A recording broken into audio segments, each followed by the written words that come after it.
Hi, నేను మీ Srinivas. Welcome back to my channel.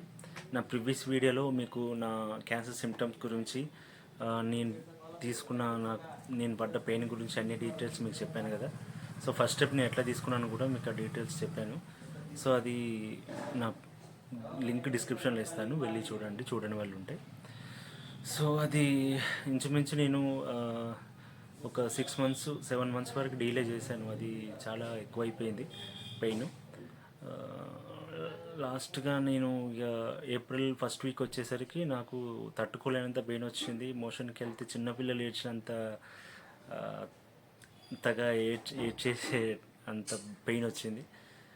ఇంకా నా వల్ల కాక హాస్పిటల్కి కాల్ చేస్తే వాళ్ళు 14th అపాయింట్మెంట్ ఇచ్చారు. వెళ్ళి 14th అపాయింట్మెంట్ తీసుకుంటే వాళ్ళు సర్జరీ ఫార్మాలిటీస్ అన్నీ తీసుకున్నారు. నాకు కొన్ని లిక్విడ్స్ ఇచ్చారు, అంటే స్టమక్ ఎంటీ చేసుకోమని సర్జరీ ప్రాసెస్లో.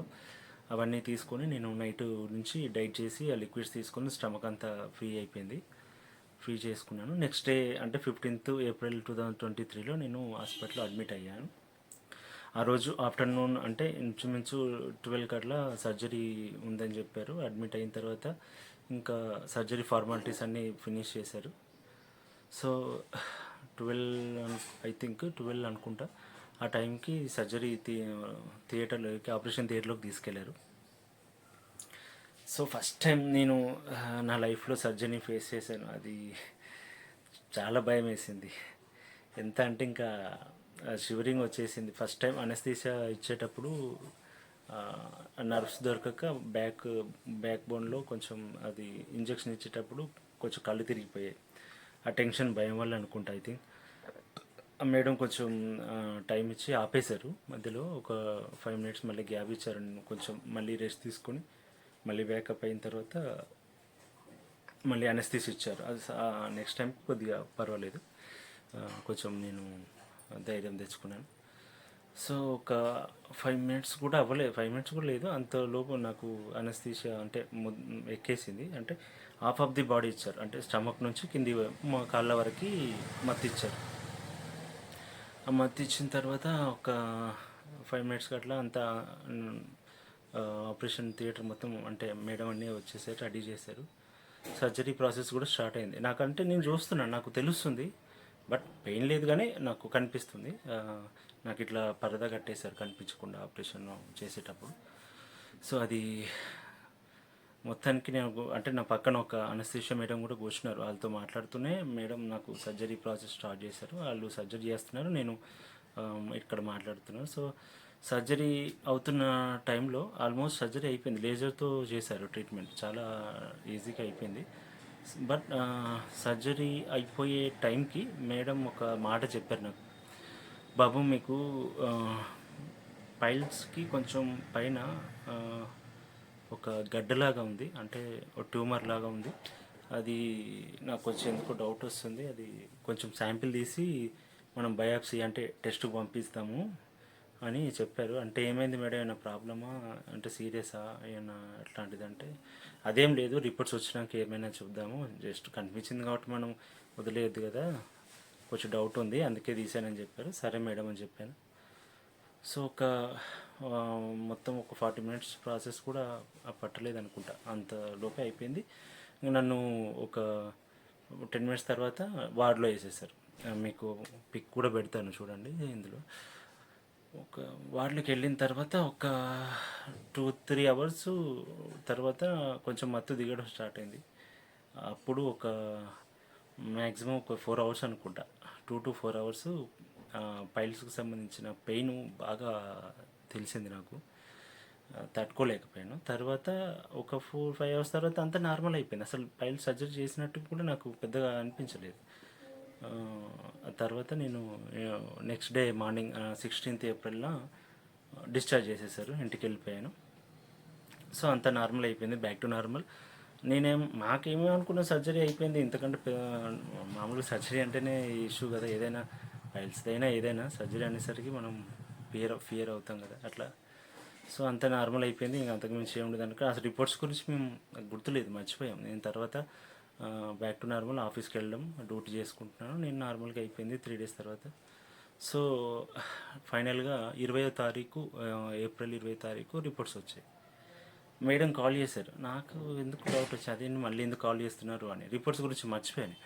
సో ఇట్లా కాల్ చేసి, బాబు ఇట్లా రిపోర్ట్స్ వచ్చాయి, మీరు ఒకసారి హాస్పిటల్కి రండి, మీతో మాట్లాడాలి అని. అంటే సరే మేడం వస్తున్నా అంటే, ఒక్కరు రావద్దు, ఏదైనా ఫ్యామిలీ మెంబర్స్తో రండి అని. నాకు అర్థం కాలేదు, ఎందుకు మేడం ఫ్యామిలీ మెంబర్స్, ఏదైనా నేను ఫేస్ చేస్తాను పర్వాలేదు మేడం అంటే, లేదు లేదు మీరు కంపల్సరీ రావాలి. ఎందుకు మేడం అంత పర్టికులర్గా చెప్తున్నారు, డౌట్ వస్తుందంటే, అదేం లేదు మీరు రండి నేను చెప్తాను, ఎవరినో ఒకరైతే కంపల్సరీ తీసుకురండి అని అంటే, నేను సరే అని చెప్పాను. అంటే ఫ్యామిలీ మెంబర్స్ అంటే అమ్మ వాళ్ళు ఊర్లో ఉంటారు, ఎవరు ఉండరు, నా వైఫే ఉంటుంది, తను ఫేస్ చేయగలుగుతో లేదా అనే డౌట్ ఉండే. బట్ తప్పదు, ఇక ఆమెనే తీసుకొని వెళ్ళాను. ఇద్దరం కలిసి ఈవినింగ్ టైంలో హాస్పిటల్కి వెళ్ళాము. మేడం వాళ్ళు కూర్చున్నారు. వెళ్ళగానే మేడం రిపోర్ట్స్ తీసుకొచ్చి ఇచ్చారు నాకు, అంటే మా ముందు పెట్టారు అట్లా. చూశాను, నాకు అసలు రిపోర్ట్ నాకు ఏం అర్థం అవ్వలేదు. అంటే ఆ లాంగ్వేజ్, ఆ పేర్లు కూడా వేరే వెరైటీగా ఉంది, నాకు అర్థం కాలేదు. ఏమైంది మేడం ఏంటి రిపోర్ట్లు అంటే, బాబు మీకు రిపోర్ట్లో క్యాన్సర్ అని వచ్చింది బాబు అని. ఒకసారిగా మైండ్ బ్లాంక్ అయిపోయింది. ఏం చేయాలో అర్థం కాలేదు. ఇంకా షాక్లో ఉన్నాం. నా వైఫ్ ఫేస్ చూశాను, తను షాక్లో ఉంది. అసలు ఇద్దరం బ్లాంక్ అయిపోయాము, ఏం చేయాలో అర్థం కాలేదు. సరే మేడం అని చెప్పి రిపోర్ట్స్ తీసుకొని బయటకు వెళ్ళే టైంకి మేడం వచ్చి, ఒక్కో నిమిషం ఆగండి కూర్చోండి అని చెప్పి మేడం కౌన్సిలింగ్ ఇచ్చారు మాకు. అట్లా కొన్ని ట్రీట్మెంట్కి సర్జరీలు ఉంటాయి, చిన్న సర్జరీలతో అయిపోద్ది. కొన్నిటికి సర్జరీ లేకుండానే కీమోథెరపీలు అవి ఇచ్చి క్లియర్ చేస్తారు. సో ఇబ్బంది పడాల్సిన అవసరం లేదని చెప్పారు. సరే మేడం అని చెప్పాను. ఫైనల్గా అక్కడ నుంచి ఇంటికి వెళ్ళిపోయాము. ఇంటికి వెళ్ళిన తర్వాత అంత క్వశ్చన్ మార్కు, ఇద్దరు ఫేస్ ఒకరు చూసుకున్నాము. నాకు ఏం అర్థం కాలేదు. తనకి ఏం చెప్పాలి, నేనేం ఫేస్ చేయాలి, ఎందుకు ఇంత దూరం వచ్చిందామని నాకు అంటే తట్టుకోలేకపోయాం. బట్ మేము ఒకరిని చూసి ఒకరు ఎప్పుడు అంటే ఫియర్ అవ్వాలి, అంటే ఏడవలేదు అట్లా. అంటే నేను ఏడిస్తే తను బాధపడుతుంది, తను ఏడిస్తే నేను బాధపడతాను, కానీ ఒకరికొకరు అసలు మేము చెప్పుకోలేదు. బట్ ఆ రోజు అట్లా రివీల్ అయ్యేసరికి టోటల్గా మైండ్ బ్లాంక్ అయిపోయింది. సరేలే ఎట్లయినా ఫేస్ చేయాలని చెప్పి అన్నిటికీ నేను సిద్ధం అవుతున్నాను. సో ఇంతే గైస్ ఈ వీడియోలో. నెక్స్ట్ మా ఫ్యామిలీ మెంబర్స్కి ఎట్లా నేను చెప్పాను, వాళ్ళు ఎట్లా అది ఫీల్ అయ్యారు, ఎంత పెయిన్ ఫీల్ అయ్యాము, నేను సర్జరీకి ట్రీట్మెంట్కి డెసిషన్ ఏం తీసుకున్నాను, సర్జరీ చేసుకుంటాను లేదు అని నేను ఆల్మోస్ట్ లైఫ్ గురించి నేను ఏ డెసిషన్ తీసుకున్నానో అప్పుడు మీకు నెక్స్ట్ వీడియోలో చెప్తాను. సో నన్ను ఇలాగే మీరు ఎంకరేజ్ చేయాలని కోరుకుంటున్నాను. కంటిన్యూగా మీకు అప్డేట్స్ ఇస్తూనే ఉంటాను. ఇప్పటికి కూడా నాకు హెల్త్లో కొంచెం చిన్న ప్రాబ్లమ్స్ ఉన్నాయి, అవి కూడా ముందు మీకు అన్ని రివీల్ చేస్తాను. So thank you guys, thank you for the support. నేను మీ Srinivas signing off. Please subscribe, like and share my channel. Bye bye.